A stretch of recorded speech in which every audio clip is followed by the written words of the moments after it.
Ağdərənin Suqovuşan kəndinə növbəti köç reallaşıb. Bu dəfə 53 ailə 174 nəfər doğma yurduna qayıdıb. Bununla da kənddə yaşayan ailələrin ümumi sayı 73-ə çatıb. Daha bir köç karvanı illərin həsrətinə son qoydu. Ağdərə rayonunun Suqovuşan kənd sakinləri doğma yurdla qovuşdu. Bu Murov dağı bizim üçün göz dağı olmuşdu. Tərtərdən elə sağa sola keçəndə həmişə boylanıb bu dağlara baxmışıq. İndi bugün də yenə də köçümüz var. Gələnlərə də xoş gəldin deyirik.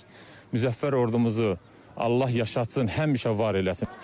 Bu mərhələdə Suqovuşana 174 nəfərdən ibarət 53 ailə köçürülüb. Ailələrə yeni tikilmiş fərdi yaşayış evlərində mənzillər verilib. Bugün Suqovuşana yığılan ailələrin içində biz də gəlmişik. 4-cü binadan bizə də gözəl 3 otaqlayıb veriblər.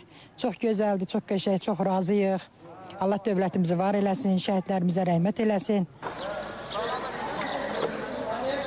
Növbəti köç mərhələsində bura gələnlərlə birlikdə Suqovuşanda yaşayan ailələrin sayı artıq 73-ə çatdı. Ümumilikdə isə Suqovuşana 180 ailənin qayıtması planlaşdırılıb.